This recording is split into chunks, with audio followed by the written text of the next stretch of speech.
Happy birthday to you. Happy birthday dear Ragini. Happy birthday to you. Happy birthday. चलो एक selfie लेते please बुआ। Yes. Smile तो करो आप ना हमेशा ऐसे सैड सैड रहते हो। मामा चलो एक्सक्यूज मी एक मिनट। हेलो हम दोनों I just love this family get together. बस निखिल की कमी है। अगले साल दादा पढ़ाई पूरी करके सिंगापुर से आ जाएंगे, उसके बाद हमारे सारे गेट टुगेदर परफेक्ट होंगे। सो चेहरा पात्या। ओके बेटा। अभी हम जल्दी से अच्छा खाना ऑर्डर करते हैं। अरे नहीं बेटा, मैं आता निकते। अरे दीदी खाना तो खा के जाइए, बस अभी ऑर्डर हो ही रहा है ना। नहीं मुझे निकलना है, मैं निकलती हूँ। बाय। ठीक है बाय। चलो चलो चलो लेट्स टेक अ सेल्फी। कम।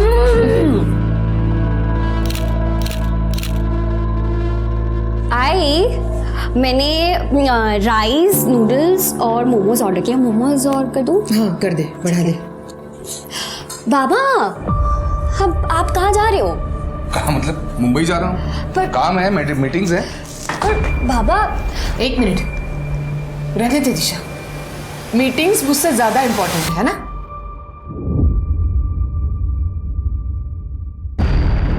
देखो ये इमोशनल ड्रामा करने की जरूरत नहीं है, काम है इसलिए जा रहा हूँ। Emotional drama? मैं कर रही हूँ इमोशनल ड्रामा या आप कर रहे हैं इमोशनल ड्रामा? देखो तुम बाबा प्लीज ताई का मूड मत खराब करो ना प्लीज। मूड खराब ना हो इसलिए जा रहा हूँ मुंबई। अच्छा हर हफ्ते हम लोगों को यहाँ पे अकेला छोड़ के मुंबई जाते ही हो ना। अगर एक हफ्ता नहीं जाएंगे तो क्या फर्क पड़ जाएगा? फर्क पड़ेगा, मेरा काम रुक जाएगा, पैसा नहीं मिलेगा। समझ में नहीं आती बात? ये जो केक काटा ना, ये जो खाना ऑर्डर किया जा रहा है वो मेरे पैसे से किया जा रहा है। मैं दिन रात मेहनत कर रहा हूं ताकि आप लोगों को अच्छी जिंदगी दे पाऊं। समझ नहीं रहा है? देखो पहले ड्रामा कौन कर रहा है। बाबा बाबा बाबा बाबा प्लीज रुक जाइए ना, क्या कर रहे हैं आप? तुम मुझे मत सिखाओ क्या करना है क्या नहीं करना है। नहीं रुक जा, जाने दे। हम जिए मरे इन्हें कुछ फर्क नहीं पड़ता। देखो ये नाटक बंद करो। नाटक? और आपने ये सब कुछ जो सुनाया ना, आप पैसे खर्च करते तो उपकार नहीं कर रहे, सब पता। बस तुम भी कोई एहसान नहीं कर रहे हो मेरे ऊपर। यह है ना, यहाँ पाल पोस रहा हूँ ना, रहो खाओ खुश रहो। ये बिजनेस मेरी प्रायोरिटी है, तुम्हारे इमोशनल ड्रामे में अटक कर रहा है। मैं मेरा बिजनेस डुबा नहीं सकता। तेरा बिजनेस में क्यों निकल जाओ घर से? तो जा रहा हूँ ना, क्यों हटा रहे हो मुझे? निकलो अभी, क्या भी निकल। हाँ जा रहा हूँ मैं, जा रहा हूँ।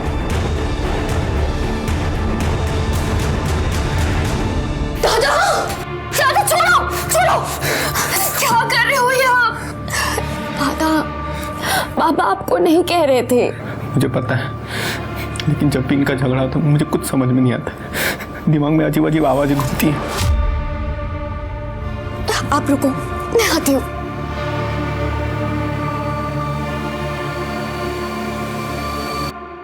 दादा ये चॉकलेट खाओ, आपका दर्द कम हो जाएगा। ये लो खाओ। देखो अभी मैं ना आपकी दवाई लगाऊंगी, सब ठीक हो जाएगा।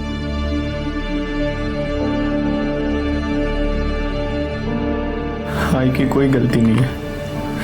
अगर आई चाहती कि बाबा उनके साथ थोड़ा टाइम स्पेंड करे तो बाबा मीटिंग कैंसिल कर सकते हैं। फिर ये झगड़ा क्यों? हाँ मुझे पता है, आई की कोई गलती नहीं है। आप बस शांत रहा करो।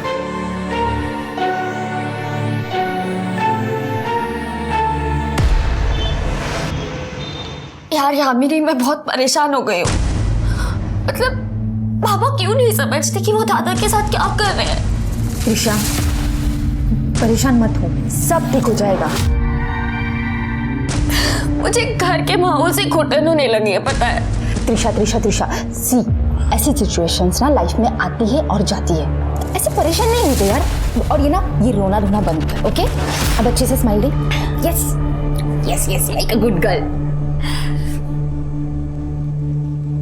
Yamini thank you so much. अगर तू नहीं होती ना तो पता नहीं मेरा क्या होता। वही होता जो मंजूर खुदा होता।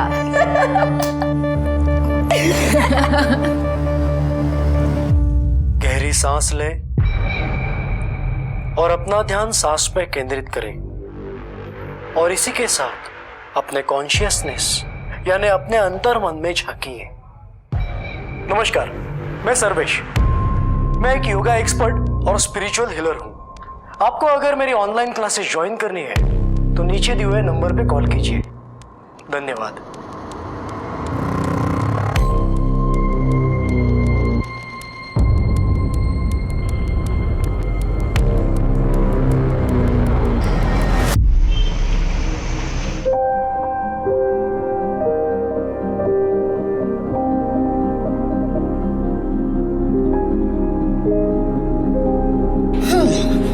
दादा, मुझे क्या लगता है आप मेरी नहीं, मैं आपकी रक्षा करती हूँ। हाँ, तो मैं तुझे राखी बांधू? और क्या।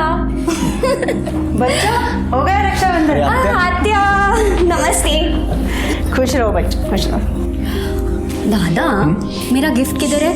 गिफ्ट है ना, सरप्राइज भी है, आजा देता हूँ। चलो।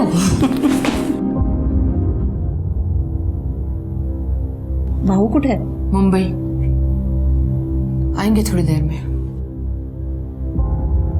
रागिनी, भाऊ तो काम के लिए जाता है ना मुंबई, उसमें मुंह सुझाने वाली क्या बात है? भाई है ना आपके, आप तो उन्हीं की साइड लेंगी, मगर मैं भी बीवी हूँ उनकी, और एक बीवी बहुत अच्छी तरीके से जानती है जब उसके पति का ट्रैक गलत हो जाता है। और आप भूल रही है, औरतों को सिक्स सेंस भी होता है। सिक्स सेंस नहीं, उसे स्टुपिडिटी कहते हैं।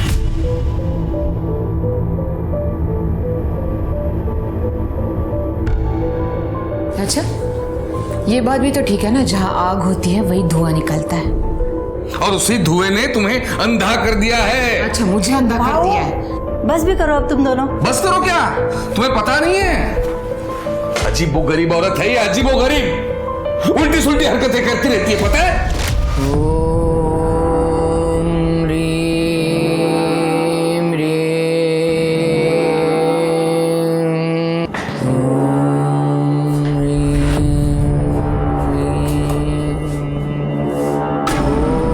क्या चल रहा है यहाँ पर?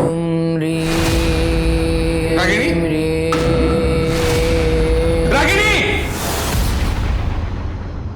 रागिनी? ये क्या चल रहा है? ये क्या हरकतें चल रही है मेरे घर में? ये क्या कर दिया आपने? हाँ, मेरी साधना को भंग कर दिया आपने। कौन सी साधना? बस, मैं ठीक हूं, और आज के बाद आप अलग कमरे में सोएंगे। ये मेरी पूजा का कमरा है, और यहाँ पर आज के बाद मेरे अलावा और कोई नहीं आएगा। रागिनी?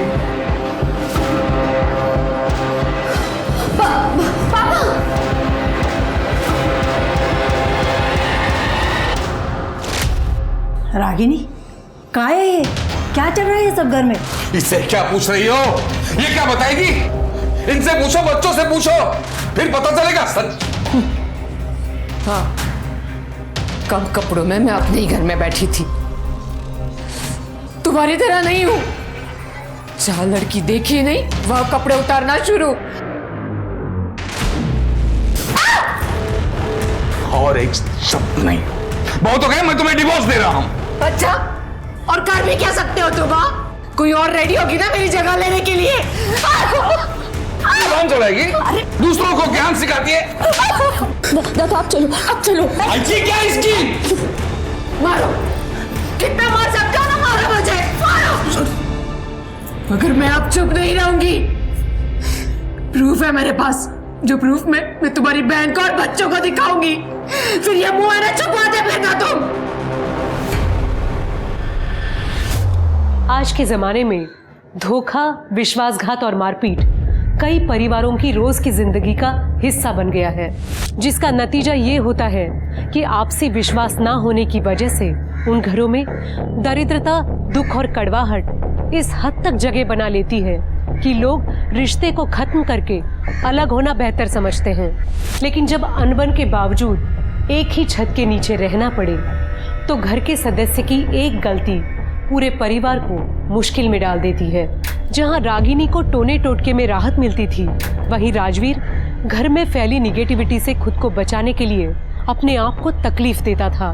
त्रिशा ने आज तक राजवीर का बचाव किया, लेकिन अगर किसी दिन त्रिशा से भी चूक हो गई तब क्या इस परिवार को कोई बचा पाएगा? सर राजवीर, मेरा बेटा सैटरडे से मिसिंग है सर। क्या उम्र है उसकी? उसकी 21 साल। तो आपने 2 दिन वेट क्यों किया? सर मुझे भी वाकई पता नहीं था। मतलब मैं मंडे टू फ्राइडे कोल्हापुर में रहता हूँ और वीकेंड में मुंबई में। एक्चुअली यहाँ मेरी गारमेंट मैन्युफैक्चरिंग की फैक्ट्री है और मेरे सारे होलसेलर्स मुंबई में हैं। तो वीकडेज में यहाँ काम करके मैं वीकेंड में मुंबई जाता हूँ मीटिंग्स के लिए।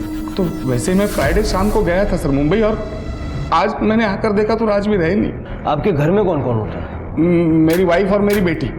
लेकिन मेरी बेटी भी वीकेंड पर यहाँ नहीं थी, वो अपनी बुआ के घर गई थी फ्राइडे शाम को ही। वो भी आज सुबह वापस आई है। मतलब आपकी पत्नी घर में अकेली थी? जी सर। तो उन्होंने 2 दिन तक नोटिस नहीं किया कि राजवीर घर में नहीं था? मतलब सर मेरा बेटा राजवीर थोड़ा सा अजीब है। अजीब मतलब? अजीब मतलब उसको थोड़ा मेंटली अनस्टेबल है थोड़ा सा। मतलब कई बार कई दिनों तक खुद को अपने कमरे में बंद कर लेता है, अकेला रहता है। तो उस दिन भी वाइफ को लगा कि वो कहीं बाहर गया होगा, कमरे में बैठा होगा, उसने ध्यान नहीं दिया। और कल सैटरडे को भी उसे शाम को लगा कि रात तक वापस आ जाएगा, उसने ध्यान नहीं दिया सर। और आज जब सुबह मैं मुंबई से वापस आया तब देखा कि तब तक भी राजवीर घर नहीं आया था सर। यंग लड़का है, हो सकता है अपने दोस्तों के साथ गया होगा। आपने चेक किया? मैंने कहा ना सर, मेरा राजवीर थोड़ा सा अलग है। वो उसका कोई फ्रेंड्स नहीं है, ना वो किसी से ज्यादा बात करता है। उसका फोन भी उसी के कमरे में पड़ा मिला है सर। मुझे बहुत फिक्र हो रही है, प्लीज मेरी मदद कीजिए प्लीज। सबसे पहले हमें राजवीर का कमरा देखना होगा।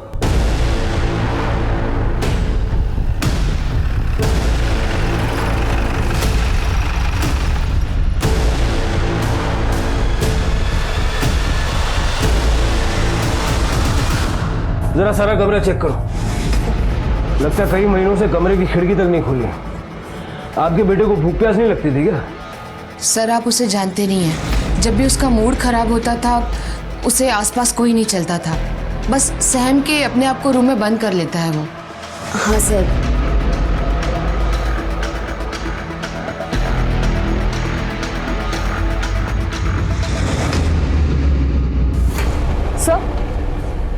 सर ये देखिए क्या मिला है। ये लव लेटर्स है और ये शायद खून से लिखे हुआ है।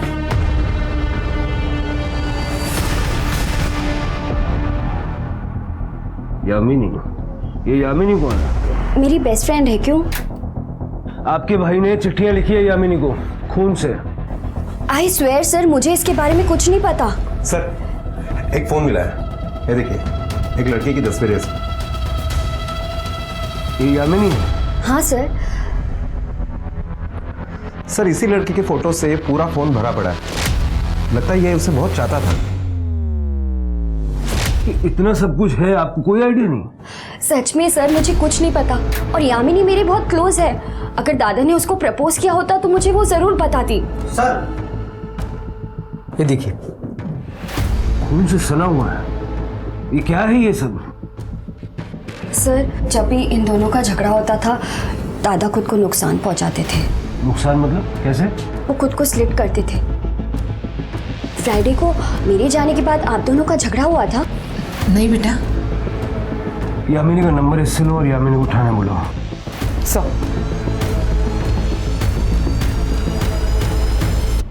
प्यार राजवीर से? नहीं सर। ये चिट्ठियां हमें राजवीर के रूम से मिली हैं और उसने अपने खून से लिखी हैं। सर कसम से मुझे इसके बारे में कुछ पता नहीं। सर त्रिशा मेरी बेस्ट फ्रेंड है, इसलिए अक्सर राजवीर से मिलना होता था। पर ये इसके बारे में मुझे कुछ नहीं पता। सर वैसे भी राजवीर बहुत शर्मीला लड़का था। गुस्से में तुम बड़े डैशिंग लगते हो। तो तुम भी क्या वो क्या क्या? और वैसे भी कभी कभार ही उससे बात होती थी बस। हो सकता है कि तुम्हारे बॉयफ्रेंड को इस सब के बारे में पता लग गया हो और राजवीर के गायब होने में उसका हाथ हो। सर मेरा कोई बॉयफ्रेंड नहीं है, आप किसी से भी पूछ सकते हो। ठीक है, जा सकते हैं आप। जी सर। गायकवाड़, ये यामिनी कितना सच बोल रही है जरा पता करो। और ये भी चेक करो कि रागिनी और उसके हस्बैंड के बीच तालमेल क्यों नहीं है, और त्रिशा की सीडीआर निकालो। Okay sir.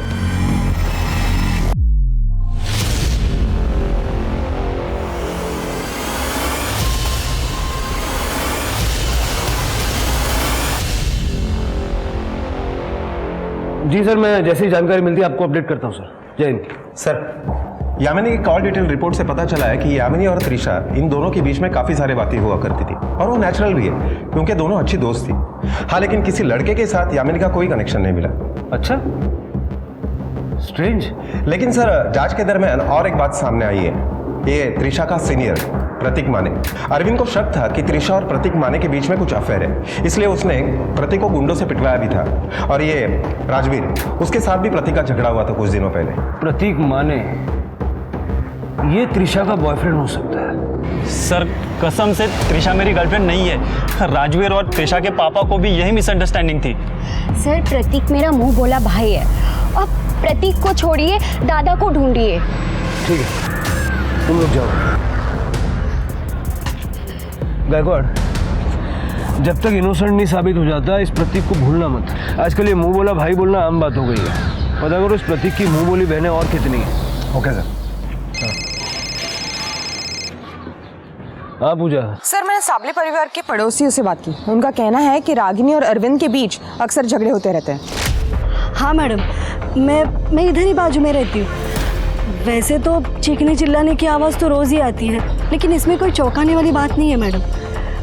वैसे भी रागिनी अरविंद की दूसरी पत्नी है और राजवीर की सौतेली माँ, तो तमाशा तो होना ही है ना मैडम। राजवीर लगभग 3 साल का होगा मैडम, तब हेमा वहिनी की मौत हो गई थी। अरे ये तो कुछ भी नहीं।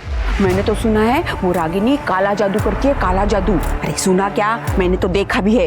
एक दिन कुत्ते ने उनका कचरे का डिब्बा गिरा दिया था, तो उसमें नींबू, गुड़िया, सिंदूर और काला कपड़ा और ना जाने क्या क्या था उसमें। मैंने तो उसकी फोटो भी निकाली है, देखा?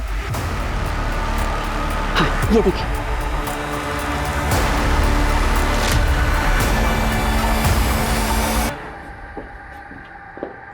ये सब क्या है जरा समझाएंगे?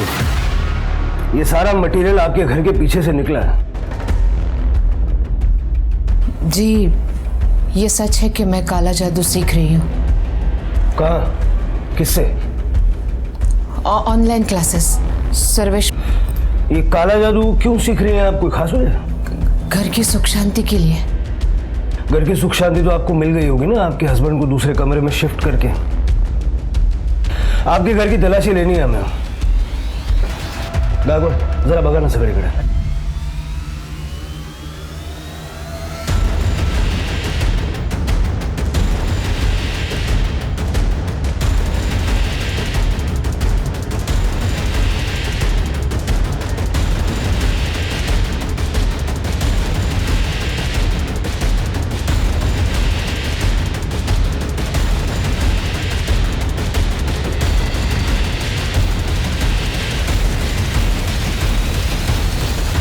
सर, कुछ नहीं मिला। सर, कुछ भी नहीं है।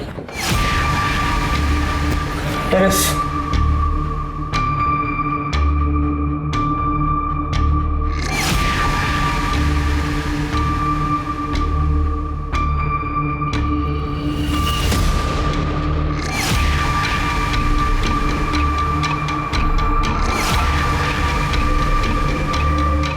पूजा बग जरा है।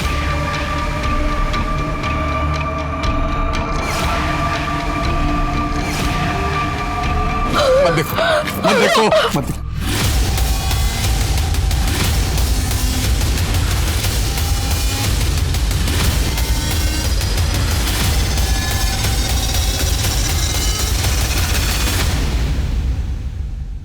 मैं कैसे कह सकता हूँ सर?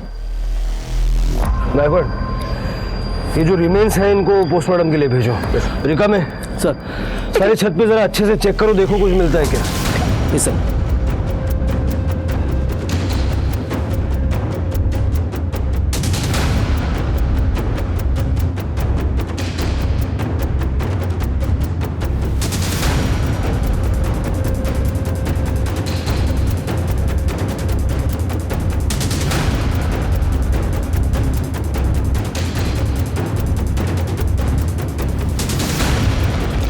सर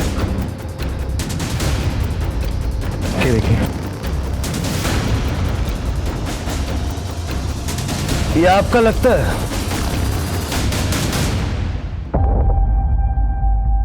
ये देखिए, मैंने कहा था ना वो रुद्राक्ष मेरा नहीं है।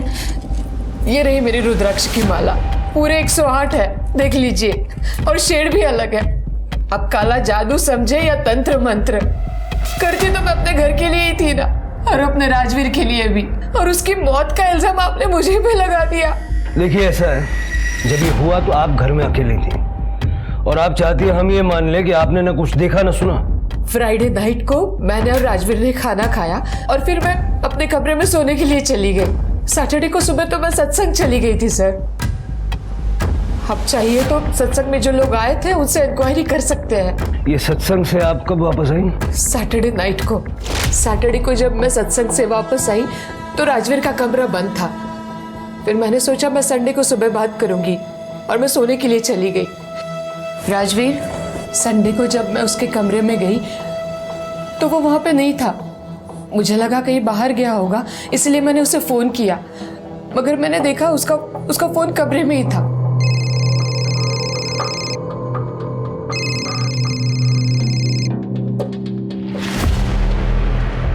संडे को शाम को फिर मैंने त्रिशा को फोन किया तो उसने भी मुझसे कहा कि आई टेंशन मत लो, राजवीर रात तक आ जाएगा।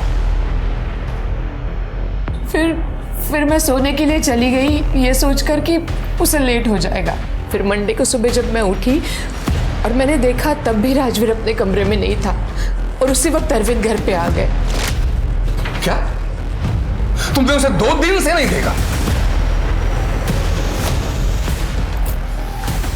ओह गॉड, कहां गया होगा? और फिर उसके बाद अरविंद पुलिस स्टेशन चले गए। सर, आपको क्या लगता है ये रागिनी सच बोल रही है? पूजा, ये जो काला जादू वाली जो हरकतें हैं उसकी वजह से अगर वो सच बोल भी रही है तब भी उसकी बात पे यकीन करना मेरे लिए मुश्किल है। हमें इस महाराज से मिलना होगा। गायकवाड़, मुंबई चलने की तैयारी करो। Okay sir.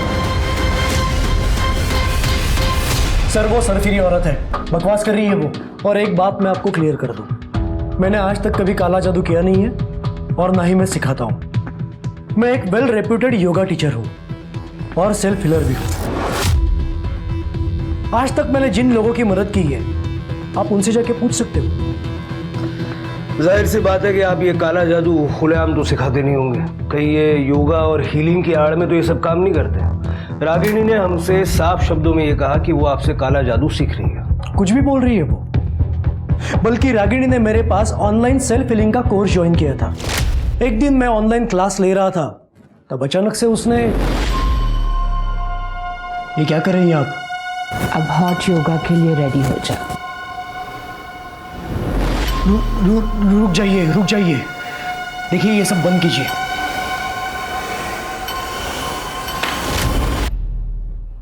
उसके बाद कुछ नहीं सर, क्या होगा?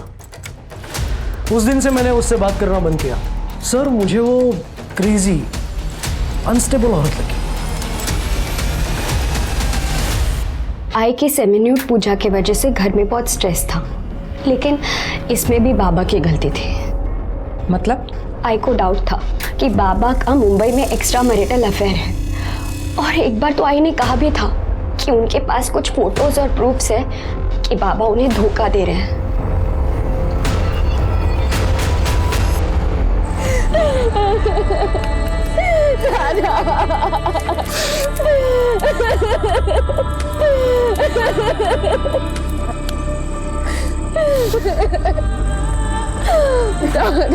मामा जी, संभालिए अपने आप को। ये कौन? सर ये दमयंती का लड़का है, सिंगापुर में रहता है, अंतिम संस्कार के लिए आया था।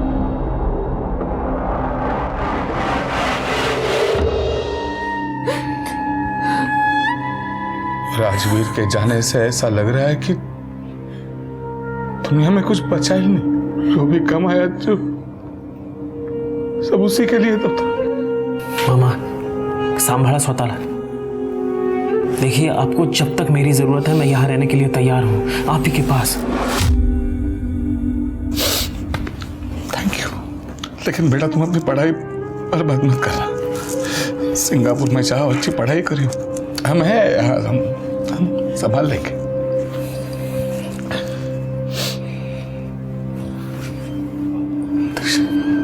बेटा एक अच्छा लड़का देख के तो शादी कर ले तू। हम सबको संभालने के लिए कोई तो चाहिए ना बेटा। अब तो तुझसे ही सारी होप्स है।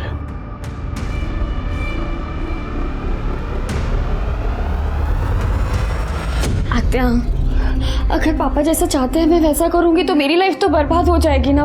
उसको क्या जवाब दूंगी? हाँ प्लीज आत्या, आप कुछ करो ना। त्रिशा, मुझे पता है आप कर सकते हो कुछ। प्लीज आत्या, प्लीज प्लीज। देखो त्रिशा, तू जानती है ना अपने पापा को। लगता है मुझे ही कुछ करना पड़ेगा। त्रिशा, जो भी करना है वो बाद में, लेकिन अभी बाहर चलते हैं जल्दी से। सब लोग खाने के लिए इंतजार कर रहे हैं, नहीं तो खामखा शक हो जाएगा। चल जल्दी से। ठीक है, देखते हैं। सर, राजवीर की postmortem report. Sir, postmortem report से पता चलता है कि राजवीर को पतीले में भूनने से पहले उसके बॉडी को कर्पूर और घी से मला गया था और उसके सर को भी बहुत बुरी तरह से कुचला गया था। 21 अगस्त को रात को 8 से 12 बजे के बीच में उसकी मौत हुई है। मतलब सबसे पहले सर को कुचला गया और बाद में उसकी बॉडी को भूना गया। ये काला जादू है? सर, हमने सर्वेश का भी बैकग्राउंड चेक किया, बिल्कुल क्लीन है। काले जादू से उसका कोई कनेक्शन नहीं है। मतलब रागिनी पे हमारा शक सही है। रागिनी ने ये काला जादू कहीं और से सीखा है। सर, रागिनी की कॉल डिटेल्स जब हमने चेक किए तो पता चला कि वो एक प्राइवेट डिटेक्टिव के कांटेक्ट में है जिसका नाम विनय पठारे है। बुलाओ इस विनय पठारे को। सर, वो गायब हो गई। त्रिशा, मेरी बेटी गायब है सर। मेरी बेटी गायब हो गई। वो मेरे बहन के घर रहने गई थी, वहां से गायब है सर। प्लीज बेटी बदला कीजिए। 2 दिन पहले 30 अगस्त को जब निखिल सिंगापुर के लिए निकल गया तो निखिल के जाने के बाद त्रिशा सब कुछ छोड़ के पुणे जाने की बात कर रही थी। पुणे? क्यों? सब कुछ छोड़ के मतलब? एक मिनट। त्रिशा कौन से कमरे में रहती है? वो सामने वाले। पूजा, देखो जरा। सर, भाऊ सॉरी, तुम्हारे और रागिनी के झगड़े की वजह से वो बहुत परेशान थी। लेकिन पुणे में कहाँ गई? वो कुछ पता नहीं, लेकिन वो कुछ कोर्स करना चाहती थी। क्लियरली उसने कुछ बोला नहीं। कल क्या हुआ? कल 4 बजे वो घर से निकल गई थी। मुझे बोला था उसने कि वो यामिनी के साथ मूवी देखने जा रही है और बाहर ही डिनर करके लेट घर पे आएगी। लेकिन त्रिशा के जाने के बाद मुंबई से भाऊ का फोन आया था। हाँ, मतलब सर मैंने पहले त्रिशा को फोन किया ये जानने के लिए कि वो घर कब वापस आ रही है। त्रिशा बेटा कहाँ हो? घर नहीं पहुंचा अब तक? मैं घर कभी नहीं आऊंगी और मुझे दोबारा कभी कॉल मत करना डाट। त्रिशा, ये क्या?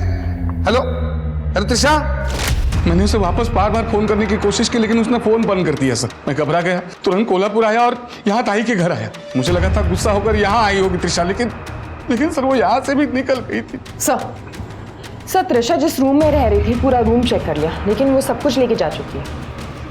इसका मतलब उसने अपना प्लान एग्जीक्यूट कर लिया। बैकवर्ड, जरा पुणे पुलिस से बात करो और पता लगाओ। Okay sir. मैम, त्रिशा अक्सर पुणे शिफ्ट होके नई जिंदगी शुरू करने की बात करती थी, पर वो राजवीर की वजह से अक्सर परेशान रहती थी। शायद राजवीर के जाने के बाद वो पुणे शिफ्ट हुई होगी।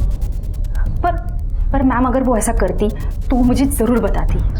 तो तुमने उसे कांटेक्ट करने की कोशिश की? मैंने कंटिन्यूसली उसे फ़ोन करने की कोशिश की मैम, पर उसका फ़ोन स्विच ऑफ जा रहा है। जी सर, रागिनी मैडम ने मुझे हायर किया था अपने पति अरविंद पे नजर रखने के लिए जब वो मुंबई में रहते थे। मुंबई में? अरविंद का एक 40 साल के सिंगल वुमन मीना नाइक के साथ अफेयर चल रहा है। ये रहे उसके फोटोज। और मुझे ये भी पता लगाने के लिए कहा था कि मीना को इस किसी हफ्ते में कहीं चोट लगी है या नहीं, जैसे कि पैरों में हो, सर में हो, या उसकी उंगली कटी है या नहीं। मीना को लगी थी चोटें?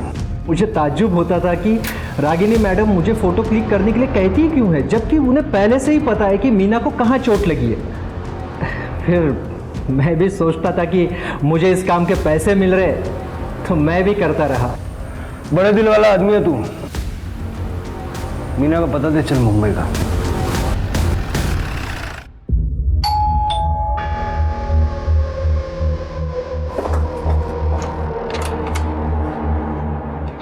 मीना जी। जी? अरविंद साबड़े को जानती हैं आप? जी,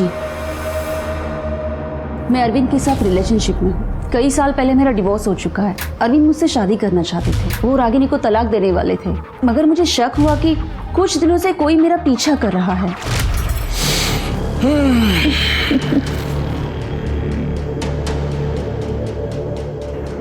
मस्त वाटतं।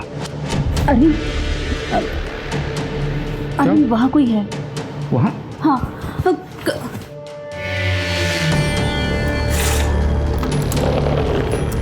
कौन है? कौन है?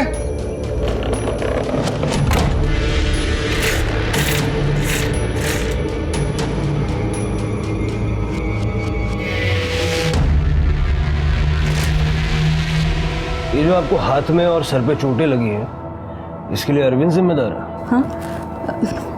नहीं नहीं, अरविंद मुझे कभी चोट नहीं पहुंचा सकते। तो ये चोटें आपने अपने आप को खुद पहुंचाई? नहीं, पता नहीं कुछ दिनों से क्या हो रहा है। मैं ऐसे चलते फिरते टकरा जाती हूँ, कभी पैर में चोट आ जाती है, कभी हाथ में, तो कभी सर पे।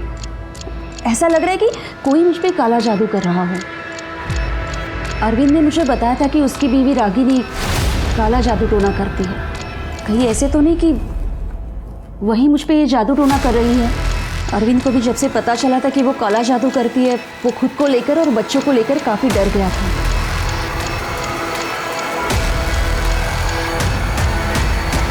सर, मेरे गांव में जो ये जादू टोना करते हैं वो सब लोग ये चीज़ें करते रहते हैं। क्या बात करती हो पूजा? आजकल के ज़माने में कौन इन चीज़ों पे विश्वास करता है? अरे सर, सच में जो लोग ये जादू टोना करते हैं ना, वो खुद को चोट पहुंचाते हैं ताकि वो जिनको चोट पहुंचाने की कोशिश कर रहे हैं ना, उनको भी उसी जगह पे चोट पहुंचे। सीरियसली पूजा, तुम इन सब चीज़ों पे विश्वास रखती हो? सर, मैं बस यही कहने की कोशिश कर रही हूँ कि हो सकता है ये मीना सच बोल रही हो। पूजा, इस जमाने में काला जादू ऐसी कोई चीज़ नहीं होती।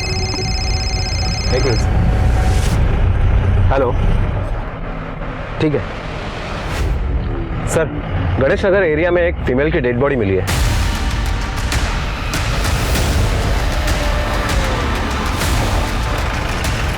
सर, किस तरह?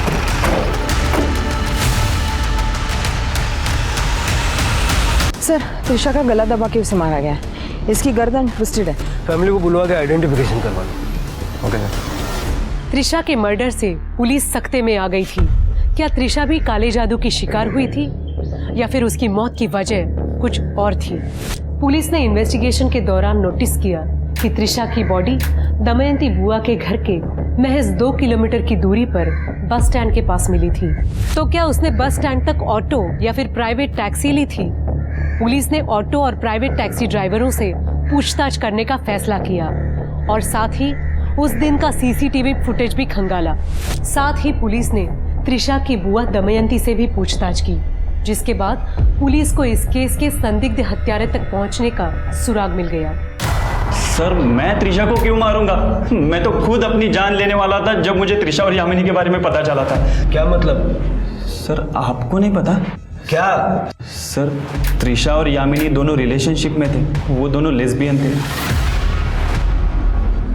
मुझे तो लगा था कि त्रिशा स्ट्रेट है, पर एक दिन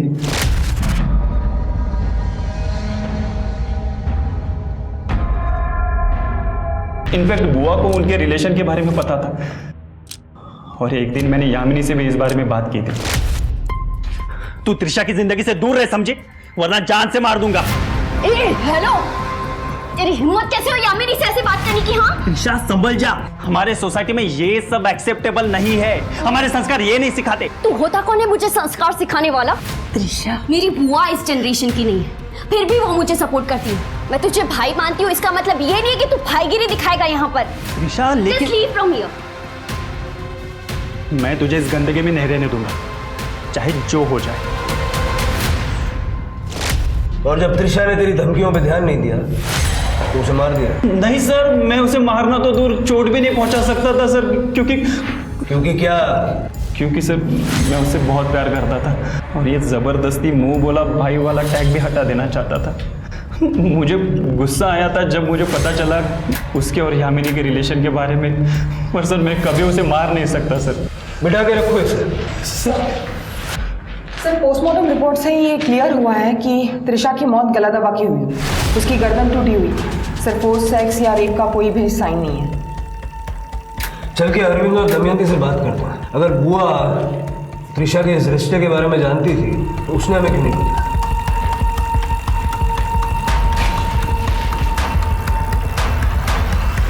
ये आप क्या कह रहे हैं सर?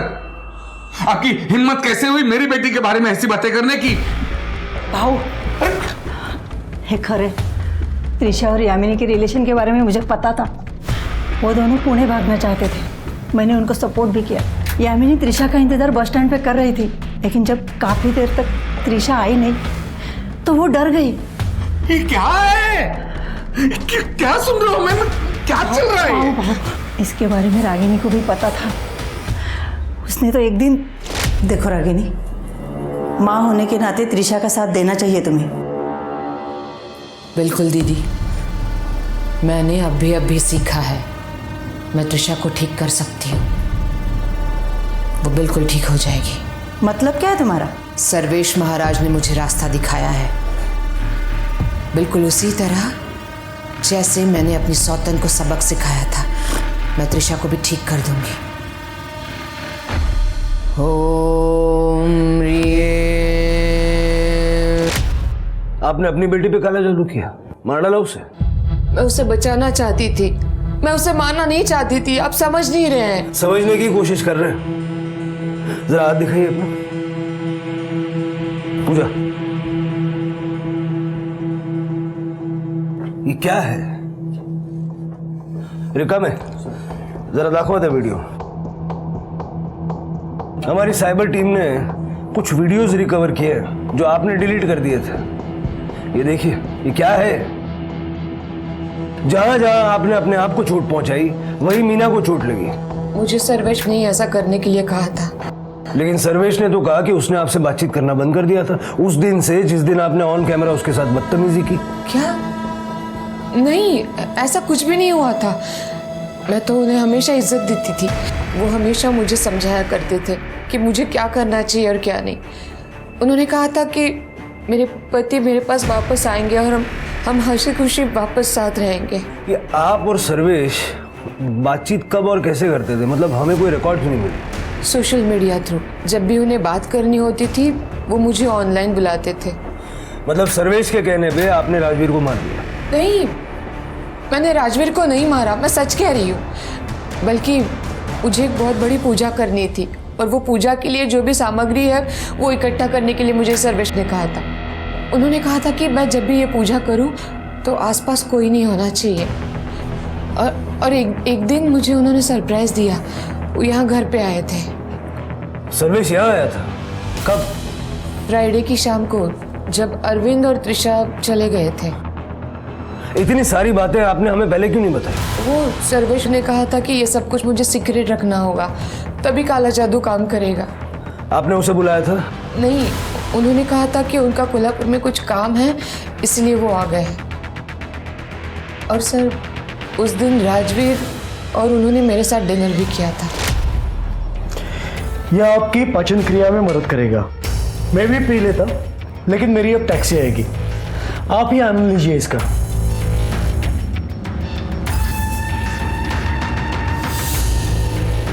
अब आप सोने जाइए, टैक्सी आते ही मैं निकल जाऊंगा। आप जाइए, मैं इनके साथ रहता हूँ। अगली सुबह मैं जब उठी तो महाराज जा चुके थे और राजवीर के कमरे का दरवाज़ा बंद था।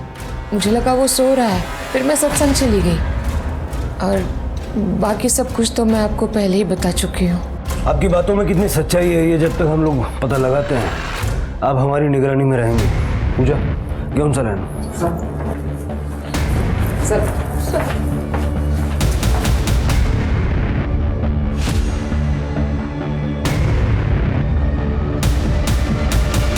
शायद रागिनी सच बोल रही है। वो रुद्राक्ष याद है जो हमें छत पे मिला था? रागिनी ने बताया वो उसका नहीं है, वो सर्वेश का हो सकता है। मुझे याद है जब हम सर्वेश से मिलने गए थे उसके गले में भी रुद्राक्ष की माला थी। सर, पोस्टमार्टम की रिपोर्ट के मुताबिक राजवीर की मौत शाम को 8 बजे से रात को 12 बजे के बीच में हुई और रागिनी ने बताया कि उसी दिन सर्वेश उसे मिलने यहाँ आया था। 21-22 अगस्त का सर्वेश का मोबाइल लोकेशन निकाला। देखिए, मैं आपको पहले ही बता चुका हूँ वो औरत कैसी है। फंसा रही है मुझे वो। उसके एक भी शब्द पे भरोसा नहीं किया जा सकता। भरोसा तो तुम्हारे शब्दों पे भी नहीं किया जा सकता। जिस पे हमें भरोसा है वो है कॉल रिकॉर्ड्स, और तुम्हारे कॉल रिकॉर्ड्स ये कहते हैं कि 21 अगस्त की शाम 8 बजे से 22 अगस्त की सुबह 3 बजे तक तुम रागिनी के घर पे थे, और अगले दिन कोल्हापुर से मुंबई तुम्हारा private taxi driver Salim Sheikh तुम्हारी टैक्सी का बिल भी दिखाया उसने। और ये जरा माला निकालो। हाँ, माला माला।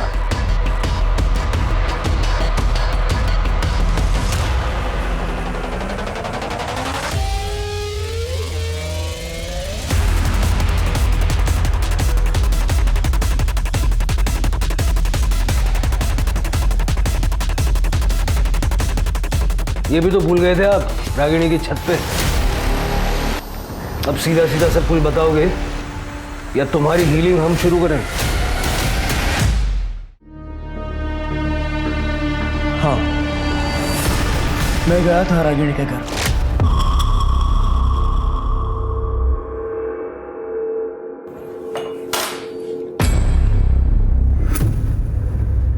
ये लीजिए, यह आपकी पाचन क्रिया में मदद करेगा। मैं भी पी लेता, लेकिन मेरी अब टैक्सी आएगी। आप ही आनंद लीजिए इसका।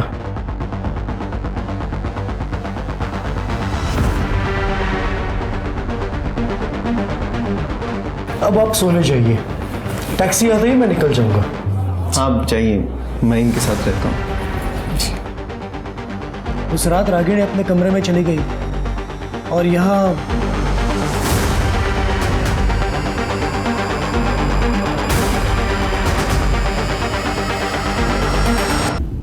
और वापिस आ गया मुंबई। राजवीर को क्यों मारा? ताकि उसके कत्ल के जुर्म में रागिनी पकड़ी जाए। लेकिन क्यों? मैं मीना को मदद कर रहा था ताकि मीना को अरविंद मिल जाए। मीना मेरी सच्ची चेली है। हम दोनों ने मिलकर ही ये प्लान किया था। मैं अरविंद से किसी भी हालत में शादी करना चाहती थी, पर अरविंद की बीबी रागिनी, वो उसे किसी भी हालत में तलाक नहीं दे रही थी। इत्तेफाक से रागिनी भी सर्वेश की शिष्या बन गई थी और फिर हमने इस मौके का फायदा उठाया। सर्वेश ने रागिनी को कॉन्फिडेंस में लिया और खुद को चोट पहुंचाने के लिए कहा, और फिर मैं भी ठीक उसी समय उसी जगह खुद को चोट लगा लेती थी और रागिनी के डिटेक्टिव ने उसे सारी जानकारी दी। सर्वेश ने राजवीर को मारा क्योंकि उसे पूरा यकीन था कि इल्जाम रागिनी पे ही जाएगा, क्योंकि सब जानते थे कि वो जादू टोना यानी काला जादू करती है। आपके सर्वेश तो गए जेल में, अब बाकी की बची हुई सेल्फ हीलिंग आप भी जेल में कर लीजिएगा।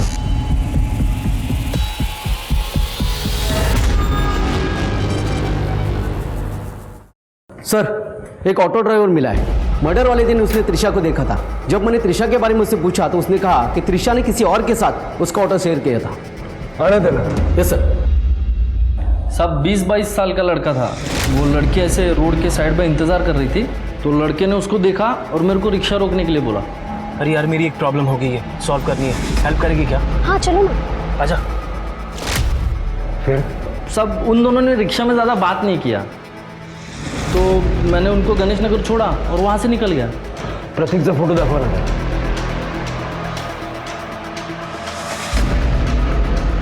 नहीं साहब, ये नहीं था। सब वो लड़का ऐसा चिकना था, मतलब उसके यहाँ पे ऐसा निशान था साहब।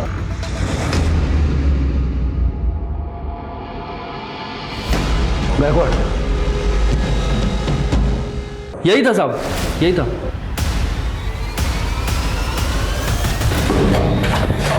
बताइए, क्यों मारा त्रिशा को? अरविंद ने निखिल को पैसे भेजने बंद कर दिया था। शायद वो मीना को पैसे दे रहा था। और ये फैक्ट्री तो मेरे पापा ने बनाई थी और उसे अरविंद लाखों कमा रहा था, लेकिन मुझे उससे कुछ नहीं मिल रहा था। और जब अरविंद ने जिक्र किया कि त्रिशा की शादी करके फैक्ट्री की सारी जिम्मेदारी वो उस पर सौंपने वाला था, तब मैंने सोच लिया कि त्रिशा को रास्ते से हटाना ही होगा। अरे लेकिन त्रिशा तो सब कुछ छोड़ छाड़ के पुणे जा रही थी ना। हाँ, लेकिन इस बात की क्या गारंटी कि बाप का प्यार उसे वापस नहीं ले आता। त्रिशा को तो मारना ही था। मैंने निखिल को रोक लिया मेरी मदद करने के लिए। मैंने इसे बता दिया त्रिशा बस स्टैंड के लिए कब निकलने वाली है और ये रिक्शा पकड़ के उसके पास चला गया। मैं घर कभी नहीं आऊंगी और मुझे दोबारा कभी कॉल मत करना डैड। त्रिशा, त्रिशा! दादा आप यहाँ कैसे? अरे यार मेरी एक प्रॉब्लम हो गई है, सॉल्व करनी है, हेल्प करेगी क्या? हाँ चलो ना। दादा मेरी जो प्रॉब्लम है वो तो तुम्हें लगा कि ऐसा करने से रागिनी रास्ते से हट जाएगी, लेकिन मीना का क्या? अरविंद सब कुछ मीना को दे देता तो?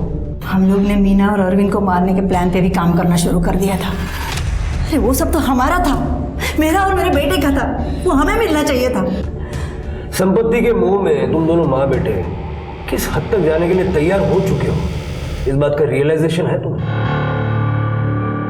अपनी जिंदगी में सब कुछ सही करने की चाहत ने रागिनी को मीना और सर्वेश के हाथों की कठपुतली बना दिया था। मीना एक नए पार्टनर के साथ अपनी जिंदगी फिर से शुरू करना चाहती थी। ये बात तो समझ में आती है, लेकिन राजवीर की लाश पर अपने सपनों का महल खड़ा करना ये भी साबित करता है कि इंसान भले ही दिन ब दिन अमीर होता चला जाए, लेकिन मॉरली और इमोशनली वो बैंकरप्ट और दिवालियाई होता जा रहा है। भावनाओं से भरे हमारे मन का इस तरह निर्मम और बंजर हो जाना सचमुच भयावह है। अब मैं सोनाली कुलकर्णी आपसे विदा लेती हूँ। फिर मिलेंगे क्राइम पेट्रोल सतर्क में एक नए केस के साथ।